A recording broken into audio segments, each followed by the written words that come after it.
감사해. 시험이 닥쳐올 때에 주께서 인도하시니 두려움 없네. 또 감사해. 또 감사해. 고통이 찾아올 때에 주께서 지켜주시니 승리하리라. 나의 모든 생활 속에서 주님이 함께 하시니 주님의 성령 나를 인도하시니. 시험이 나를 찾아올 때에 시험이 나를 찾아올 때 주님 지켜주시니 주님의 성령 나를 인도하시니.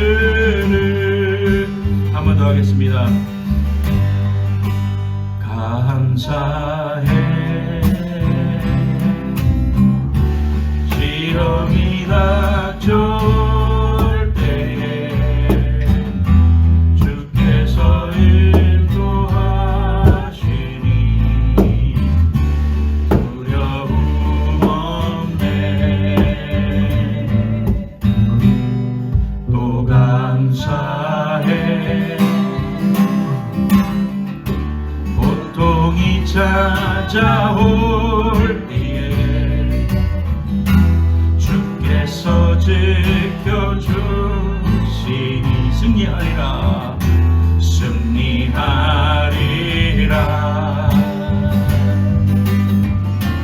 나의 모든 생활 속에서 주님이 함께 하시니 주님의 성령 나를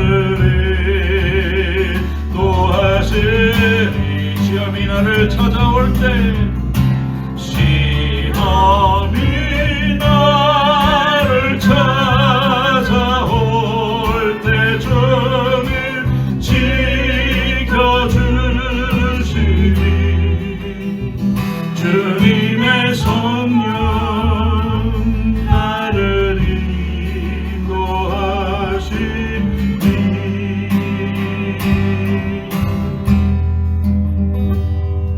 시편 137, 6편 1절에서 16절 말씀을 가지고 감사의 기적이라는 제목으로 하나님 말씀 증거하겠습니다. 19세기에 영국에서 옥스퍼드 대학에서 종교학과 시험이 있었어요. 그런데 시험 시간에 출제된 주관식 문제가 물을 포도주로 바꾼 예수의 기적에 대해서 논하라 였습니다. 저처럼 인문계를 전공하고 인문계 대학을 나온 사람은 이게 이제 익숙합니다. 그래서 제목 하나 써주고 거기에 대해서 이제 시험 문제를 내면은 예상되는 시험 문제를 중간고사에 저 같은 경우에도 사학과니까 역사에 배우는 것 중에서 문제가 나올 만한 것들을 한 6개나 7개, 많은 거는 10개 정도 택해가지고 거기에 답안지를 작성하는 거예요. 서른 물론 결론해가지고 답안지를 다 작성하고 노트하고 뭐 강의하고 했는 거 다 해가지고 작성을 해서 시험지 앞뒤로 100개가 적어가지고 달달달달 외워갖고 이제 시험 시간에 딱 들어갑니다. 그러면은 선생님이 무슨 시험을 낼지 모르지만은 시험이 딱 나오면 제목을 칠판에다 적어요. 그러면 내가 예상의 문제가 나오면 시작함과 동시에 그 연필로 가지고 코렉션 할 것도 없이 그냥 앞에서 뒤에까지 막 사각사각 적어가지고 그렇게 해서 딱 적어서 내야 그래야 A점 A 나오거든요. 근데 시험을 덜 준비를 했다든지 또는 쓸 게 별로 없고 근데 그때 가서 머리를 생각해가지고 쓰려고 그러면은 쓸 게 없어요. 그런 사람은 좋은 학점을 받을 수가 없어요. 근데 이 신학교 교수님도 물을 포도주로 만든 예수의 기적에 대해서 논하라. 이게 정말 굉장히 광범위한 이야기죠. 신학적인 것도 좀 들어가야 되겠고, 또 뭐, 거기에 대한 뭐, 과학적인 이야기도 좀 넣어야 되겠고, 거기다가 신앙적으로 결론을 잘 맺어야 될 텐데, 그 이제 학생들은 준비해야 되니까 막 답안지에다가 막 열심히 적고 있는데, 한 학생은 멍 때리고 있더래. 가만히 쳐다보면서 멍 때리고 있어요. 그래서 저는 공부를 안 했나 보네. 근데 시험 시간이 다 돼 가는데도 앞을 보고 멍 때리고 있더라는 거예요. 그러니까 교수님이 이제 얼마 안 남았습니다. 아무것도 안 쓰면 0점 나오니까 F학점 나오니까 뭐라도 쓰십시오. 그래도 이렇게 안 쓰고 가만히 앉아 있더래요. 근데 이 학생이 갑자기 딴청을 피우던 이 학생이 갑자기 시험지를 뚫어지게 쳐다보더니 정말 한 줄만 써놓고 시험장을 유유히 떠났다고 합니다. 달랑 한 줄 답안지에는 이 대학교 신학과 창립 이후 전설이 될 만한 답안지가 작성이 되었다고 합니다. 그 학생의 이름은 영국의 3대 낭만파 시인 중 한 사람인 조지 골든 바이런이라는 시인이었습니다. 대학의 모든 신학 교수들을 감동시킨 한 줄, 그것은 뭐였겠습니까? 이랬답니다. 물이 그 주인을 만나니 얼굴을 붉히더라 그랬습니다. 와, 정말 명답이죠. A학점 받을 만해. 물이 주인을 만나니 그 얼굴을 붉히더라. 역시 시인답습니다. 야, 정말 멋있는 사람이죠. 그래서 전설의 답안지로 남아있대요. 뭐 좋은 점수 받았겠죠. 우리도 좀 신앙생활을 하면서 이렇게 멋진 말을 한마디 하더라도 또 무슨 일을 하나 하더라도 좀 이렇게 멋있게 좀 해야 되는데, 특별히 우리 11월 달에 감사를 훈련하고 감사에 대한 설교를 했습니다만은, 참 우리는 어떤 상황 속에서도 감사를 해야 됨을 알면서도 그걸 실천하기가 참 쉬운 일은 아니더라. 금방 또 실패할 때도 있고 그럴 때도 많죠. 우리가 감사를 실천하기가 참 힘든데, 그러면 우리가 어떻게 하면은 이 감사하는 삶, 불평하지 않고 걱정하지 않고 감사하는 삶을 살아갈 수 있을까? 그렇게 훈련할 수 있을까? 오늘 말씀을 통해서 세 가지 말씀을 기억하고자 합니다. 시편 136편은 이스라엘 백성들이 하나님으로부터 그들이 가나안을 정복하고 나서 그들이 했던 싸움에서 승리하고 나서 했던 그러한 고백입니다.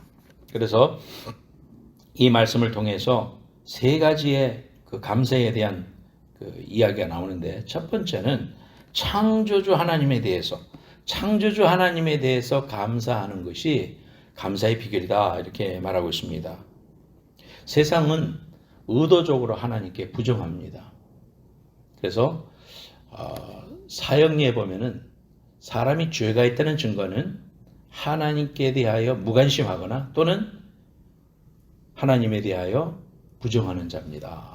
그렇게 하나님이 계심을 삼라만상을 바라보면 모든 자연을 통해서도 다 계시되가 되어 있는데, 하나님 없이는 설명할 수가 없는데도 불구하고 사람들은 무관심하거나 또는 거기에 대하여 반항하게 됩니다.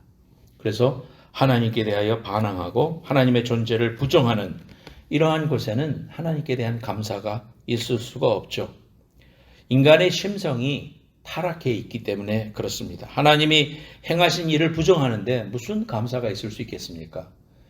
하나님이 우리를 지으셨다는 이러한 창조주를 인정하는 신앙을 가진 사람은 범사를 감사할 수 있고 하나님과 같은 생각을 가지기 때문에 지으신 그분한테 모든 것을 감사할 수 있는 그러한 채널이 똑같아집니다. 그러나 바울은 디모데후서 3장에서 말세의 징조들을 열거하는데, 디모데후서 3장 2절에 사람들은 자기를 사랑하며 돈을 사랑하며 돈을 자랑하며 교만하며 비방하며 부모를 거역하며 감사하지 아니하며 거룩하지 아니하며, 여기 보면은 자기를 사랑하며 그랬습니다. 자기를 사랑하는 것. 하나님이 창조주로서 나를 다스리시고 내가 하나님을 경배하고 감사하며 살면 행복이 넘치게 돼 있는데, 하나님의 자리에 내가 올라가 있음으로 말미암아서 그 창조의 질서를 어긋나니까 모든 것이 불평이고 불만입니다. 그래서 내가 이제 주인이 돼서 내 마음대로 살고 내가 이제 내 삶의 운전자가 되면 모든 것이 내 마음대로 돼야 되는데, 내가 운전자가 되었는데도 불구하고 아침에 일어나면 어김없이 회사를 가야 되고, 또 해는 동쪽에서 떠서 서쪽으로 지고, 내가 살고 있는 지구를 중심으로 해서 태양이 나를 돌았으면 좋겠는데 여전히 지구는 태양을 중심으로 해서 돌고, 정말 그 삶의 주인이 내가 됨으로 인하여 내게 오는 것은 불평과 불만밖에 없습니다. 그렇잖아요. 내가 삶의 주인이 돼서 내가 행복할 수 있을 것 같고 내 힘으로 모든 것을 이룰 수 있을 것 같아도 내 힘으로 되는 게 하나도 없는 거예요. 아침에 바빠가지고 운전을 하고 가는데 유독 내가 정해서 가는 내 차선 앞에 차들만 줄을 길게 서서 가고 있을 때 화가 납니다. 그죠? 야, 이건 내가 또 다른 데로 옮겨 섰는데 이 자리가 나중에는 이제 또 빨리 가는 줄 알았더니 아까 섰던 줄이 더 빨리 가게 돼가지고 속상합니다. 그러니까 내가 트래픽 시그널 하나도 마음대로 할 수가 없어요. 억지로 신호가 2번이나 바뀌어가지고 시그널을 통과했는데 그 다음에 파란불이 내가 통과하려고 하니까 빨간불로 바뀔 때 정말 힘들잖아요. 그러면 어떻게 합니까? 마음이 괴롭습니다. 그래서 결국은 내가 나 자신을 사랑하면 나 중심으로 돌아가야 되는데 그렇지 못하고 나 중심으로 돌아가지 않아요. 그러니까 결국 우리 속에 불만이 생기고 짜증이 생기고 고통이 우리 안에 다가오기 생각합니다. 원망과 불평이 쌓일 수밖에 없습니다. 우리 인간을 하나님이 지으셨고 그 하나님 지으신 그 하나님을 내가 하나님으로 알고 예배하고 그분으로부터 부여받는 성령의 능력을 힘입으면서 살아가면 감사와 축복과 은혜가 우리에게 오게 되어 있는데, 그러한 하나님의 자리에 내가 올라섬으로 인해서 자신을 숭배할 때 삶 전체가 깨어지고 인간이 하나님보다 자기에게 모든 관심을 기울일 때 무질서와 혼돈에 빠지게 됩니다. 그래서 우리가 하나님 중심으로 다시 돌아갈 때 진정한 감사가 있을 수 있어요. 그래서 예수 믿는 길이 인생을 행복하게 우리의 삶을 살아가고 진정한 삶의 평안을 얻는 지름길이라는 것을 사람들에게 우리가 복음으로 말해줄 때 원리가 있는 거예요. 하나님이 지으신 창조 질서에 내가 그것을 알고 순복하고 하나님을 내 주인으로 모셔드리게 되면 모든 게 하나님의 사이클 속에서 맞춰서 돌아가기 때문에 행복을 느낄 수밖에 없고 감사할 수밖에 없어요. 그래서 우리 속에 질서가 생기고 모든 삶의 규모가 생기고 은혜가 생기게 됩니다. 그래서 오늘 본문 말씀에 보면 1절에서 9절까지 보면은 창조주 하나님에 대해서 감사하고 있는 것을 볼 수 있습니다. 그래서 여호와께 감사하라 그랬습니다. 또 밑에 쭉 내려가면서 보면은 4절에도 홀로 기이한 일들을 행하시는 하나님께 감사하라. 6절에도 땅을 물 위에 펴신 이에게 감사하라. 큰 빛들을 지으신 하나님께 감사하라. 해로 낮을 주관하게 하시고 9절에도 달과 별들로 밤을 주관하게 하신 그 하나님 앞에 감사하라. 그렇게 말하고 있습니다. 감사는 창조주 하나님에 대한 마땅한 반응입니다. 내가 존재하는 것 자체로부터 감사가 시작되어야 됩니다. 우리에게 있는 어떠한 것도 하나님으로부터 오지 않은 것이 없습니다. 그러므로 감사는 단순한 생활 습관이나 훈련을 통해서만 얻어지는 것이 아니라 근본적인 우리의 삶의 문제가 해결될 때, 즉 죄로 말미암아 하나님의 창조 질서를 벗어난 그 자리를 예수 그리스도의 보혈의 피로 다시 회복하고 그 자리로 회복되는 그 순간부터 하나님과의 관계가 회복될 때 비로소 진정한 감사가 있을 수 있다는 것입니다. 자아중심적인 삶의 특성은 원망과 불평입니다. 자아가 강하면 강할수록 원망과 불평이 강해집니다. 그래서 우리는 자아 중심에서 하나님 중심으로 옮겨가야 됩니다. 그래서 우리 삶의 목적이, 당신의 삶의 목적이 무엇이뇨? 예, 하나님께 영광을 돌리는 삶입니다. 아버지께로 다시 돌아가는 삶입니다. 하나님이 주신 귀한 사명을 감당하는 삶이 우리의 삶의 목적입니다. 이렇게 우리가 하나님 앞에 고백하지 않습니까? 나를 즐겁게 하고 나를 기쁘게 하는 그런 삶에서 하나님을 기쁘시게 하고 하나님께 영광을 돌리는 삶으로 목적이 완전히 달라지잖아요.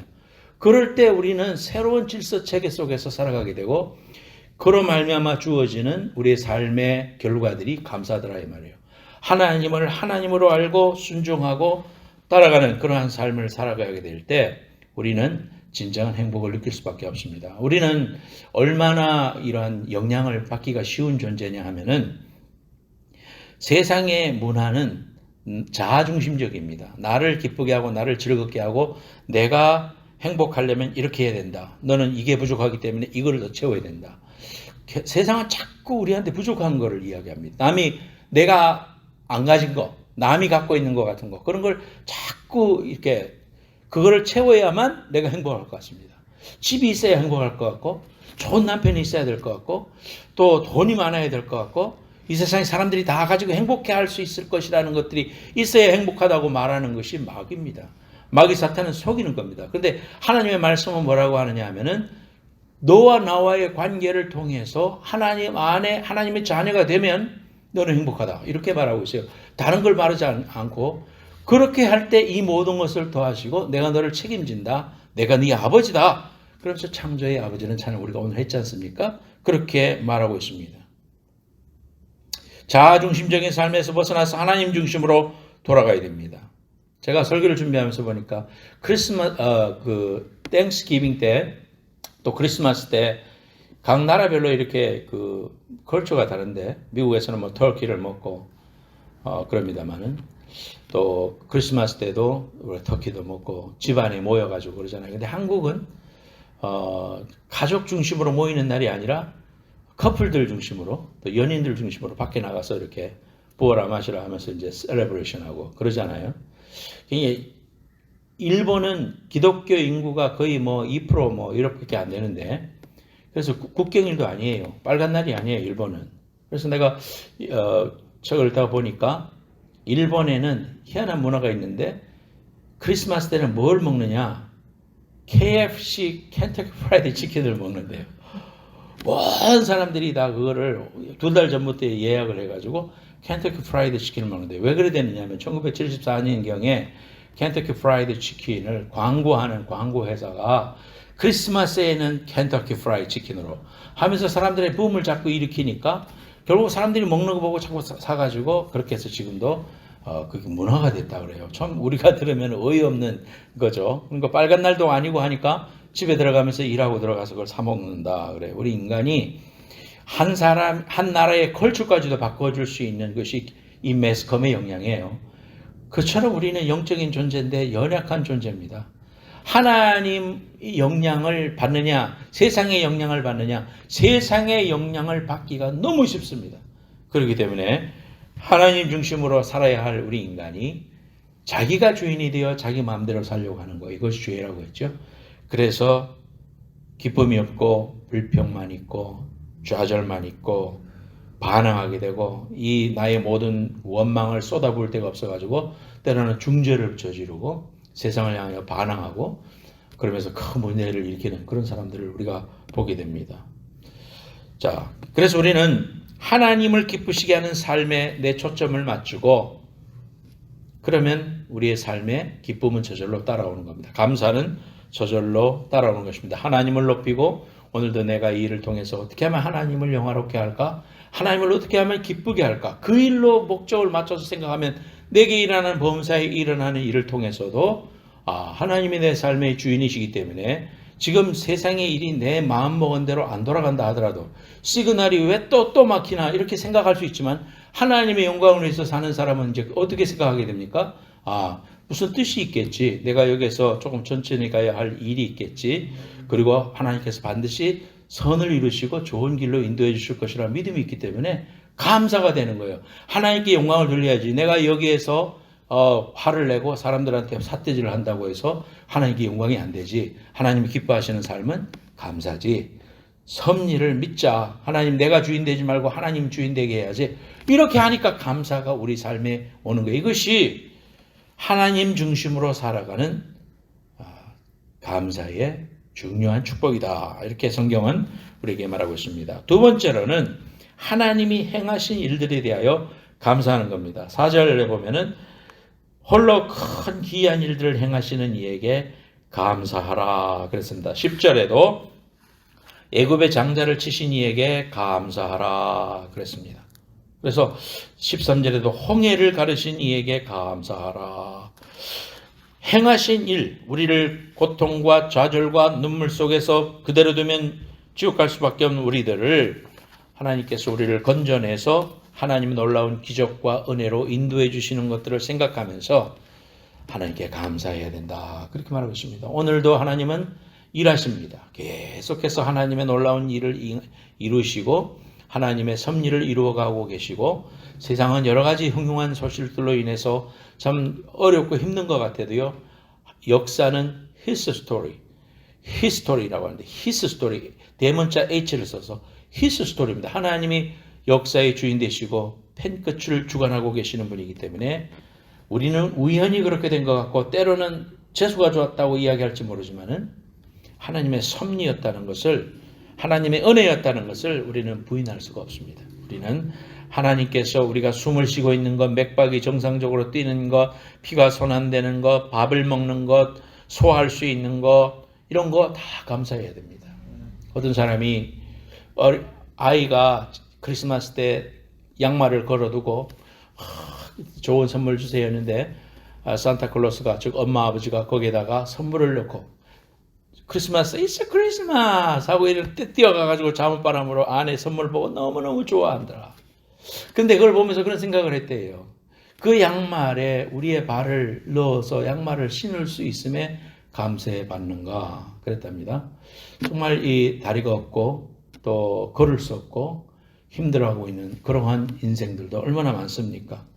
정말 마음을 낮춰서 하나님이 행하시는 일들을 인하여서 감사하고 가족들이 저녁에 무사히 집에 돌아온 것만 해도 너무 감사하고 술에 취한 남편이 집을 찾아온 것만으로도 감사하고 믿음 생활 열심히 안 한다고 구박하지 말고 교회 나가는 거 반대만 안 해도 감사하고 특별히 한국에서는 그런 가정들이 너무너무 많거든요. 저도 한국에서 있을 때 이렇게 울면서 새벽기도 나와서 기도하는 그런 사람들 많이 봤습니다.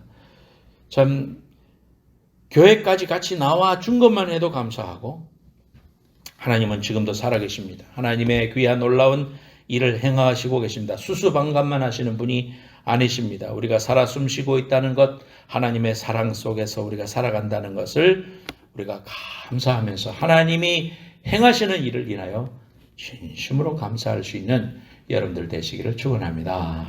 세 번째로 하나님이 주신 것에 감사해라. 21절부터 25절까지 우리가 읽지는 않았지만은 뭐뭐 주신 이에게 감사하라. 뭐뭐 주신 이에게 감사하라. 뭐뭐 하신 이에게 감사하라. 그래서 하나님이 우리에게 주신 것에 대해서 감사하라 그랬습니다. 25절에도 우리 모든 육체에게 먹을 것을 주신 이에게 감사하라. 그 인자하심이 영원함이로라 그랬습니다. 여러분 태어나가지고 지금까지 우리 어머니 아버지 세대에는 굶기를 밥 먹게 됐다 그럽니다. 근데 우리는 저만 해도 밥이 없어서 굶어본 적이 없는 것 같아요. 그러니까 얼마나 감사합니까? 하나님의 사랑을 받고 부모님들은 힘들게 살았어도 자식 하나 있는 거 저에게 배골기지 않기 위해서 정말 희생하신 어머니 아버지 때문이기도 하고 또 그러면서 살아온 거 이 모든 것들도 다 감사합니다. 자라게 하시는 분도 하나님이시고 살게 해주시고 호흡하게 해주시면 하나님이십니다.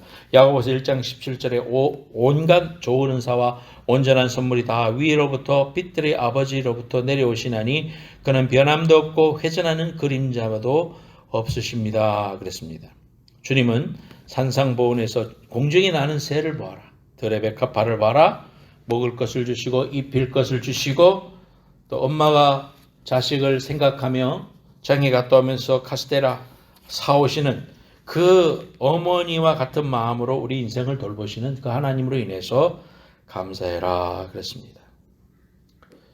우리의 불평이 왜 일어납니까? 초점을 어디에 두느냐? 첫째는 창조주 하나님께 나와의 관계를 통해서 죄를 없이 하고 내가 내려오고 주님을 창조주의 자리에 모시고 섬기게 될 때 행복이 있다고 그랬어요. 두 번째로는 하나님이 행하신 일에 대해서 감사하라고 했습니다. 세 번째로는 이미 내게 주신 것에 대해서 감사하는 겁니다. 여러분들이 선교를 가면 멕시코 선교를 가든지 뭐 어디 가난한 데를 가고 중국도 가고 좀 어려운 사람들을 가면 은혜를 받는 이유가 뭐냐 하면은 내가 건펠로임 안에서 여기서 감사하지 뭐라고 살아왔는데 그분들이 살아가는 모습 보면은 너무 열악한 곳에서 살아가고 있으니까 내 자신에게 리플렉션이 생기는 거예요. 야, 내가 삶에 대해서 컴플레인하고 살았구나. 그러면서 그 사람들 도와주니 그들이 좋아하고 막 마음을 열고 이렇게 그 기뻐하는 모습을 보면서 마음이 낮아지고 녹아지면서 특히 티네이저들 같은 경우는 선교 가가지고 완전히 깨져가지고 엉엉 울면서 집에 돌아와가지고 회개하고 엄마 끌어안고 엉엉 울고 잘못했어 그러고 막 그런 역사와 사건도 많이 일어나는데 왜 그러냐면은 하나님이 내게 주신 것들을 볼 수 있는 눈이 없었는데 선교지에 가니까 보인 거예요. 그러므로 우리가 정말 하나님이 내게 이미 주신 것들에 대해서 감사하고 부족한 거, 남과 비교하는 거 이런 거 다 버려버리고 우리는 예수 안에서 하나님께 영광이 되느냐 안 되느냐, 내가 과연 지금 이 삶을 통해서 하나님께 영광이 되는 삶은 과연 뭐냐, 여기에 밸류를 두고 자꾸 생각하고 그렇게 우리가 나아가면 다른 게 안 보이는 거예요. 주어진 모든 것을 가지고 주님을 위해서 쓸 수 있으니까 내 재능도 주님께 드리고 뭐 물질도 주님께 드리고 또 하나님 주신 호흡도 주님께 드리고 목소리도 드리고 뭐 몸으로 노가다라도 주님께 드리고 자꾸 드리다 보면 기쁨이 생기고 하나님의 영광을 받으시고 기뻐하실 거 생각하니까 내가 또 기쁘고, 그러니까 하나님과 나만 아는 그 사랑이 있어야 되는 거예요. 그런 사랑, 개인적인 관계가 없이 그냥 뭐 우리를 사랑하시지 우리를까지만 나아가면은 요 재미가 없는 거예요. 신앙의 깊은 의미가 없는 거예요. 하나님과 나만 아는, 내 남편도 모르는 거 하나님과 나만 아는, 내 자녀도 모르는 거 하나님과 나만 아는 그런 것들, 우리가 인간의 욕구에 우리의 삶을 집중하는 것이 아니라 하나님의 영광에 우리의 삶을 집중하게 될 때, 우리의 욕망을 가지고 가면 반드시 파멸이로되 하나님의 비전과 하나님의 열심을 바라보면서 우리 삶을 드리면 우리의 삶에 얼마나 감사가 넘치는지 몰라요. 야, 하나님이 영광을 받으시는구나. 오늘도 하나님이 영광을 받으셨겠구나. 오늘도 찬양하면서 정말 열심으로 찬양했어요. 하나님 앞에 내 자신이 워시퍼가 돼서 내가 내 목소리로 하나님을 정말 감사하면서 불러야 되겠다. 이렇게 마음가짐을 바꾸면서 부르면 은혜가 되고 내 속에 큰 감동이 넘쳐납니다. 로마서 8장 32절에 자기 아들을 아끼지 아니하시고 모든 사람을 위하여 내어주시니가 어찌 그 아들과 함께 모든 것을 우리에게 주시지 않겠느냐 말씀합니다. 이런 거 다 생각하면 감사해야 됩니다. 노태우 대통령이 돌아가시기까지 뭐 거의 10년 이상을 눈만 가지고 의사 표현할 수 있고 모든 것이 다 죽어서 되뇌는 멀쩡하게 살아있는데 손해가 수축이 돼가지고 손도 못 움직이고 말도 못하고 아무것도 할 수 없어요. 그래 얼마나 답답하겠습니까? 지금 뇌는 정상이거든. 생각도 정상이고 모든 게 정상인데 의사소통이 안 되고 그러면 너무 괴로웠겠다. 그 정말 인고의 세월 힘들게 보냈겠다. 그런 생각이 들어요. 여러분, 우리 자신이 지금 누워가지고 아무것도 표현할 수 없다면, 내가 그런 상황이 됐다면 얼마나 힘들겠습니까? 우리의 삶 속에 이렇게 말할 수 있고 감사할 수 있고 움직일 수 있고 부족해도 하나님께 받은 거 생각하면서 감사하자 이 말이에요. 그래서 손양원 목사님은 자기 아들을 죽인 그 사람을 용서하고 양아들로 삼았잖아요. 그러면서 장례식 때 10가지 감사해가지고 이제 감사를 썼습니다만은, 제가 존경하고 사랑하는 이동원 목사님, 지구촌교회 원로 목사님이잖아요. 그분의 아들이 LA에서 변호사였는데 작년에 천국에 갔다, 그런 이제 뉴스를 제가 봤습니다. 그분이 이제 하신 10가지 감사, 똑같은 그런 감사를 했습니다. 그 자식을 저도 놓고 기릅니다만, 자식을 먼저 보냈을 때 그 아버지의 마음이라는 것은 뭐 어떻게 말로 표현할 수 없을 것 같습니다. 그분이 쓴 글을 내가 읽어드릴게요. 작년 말에 둘째 아들 이범희가 국제 변호사인데요. 42살입니다. 42살. 아직 젊죠. 대장암으로 먼저 세상을 떠났습니다. 나는 이렇게 고백했습니다. 내 아들 암 환자 범아, 내가 널 대신해서 아팠으면 좋겠다는 생각을 여러 번 했단다. 홀로 보낸 고독한 시간, 넌 무엇을 생각하고 무엇을 기도했을까? 하필이면 왜 네가 어쩌자고 암 환자가 되었단 말이냐. 오 주여, 키리에 엘레이송, 불쌍히 여겨주소서, 그 말입니다.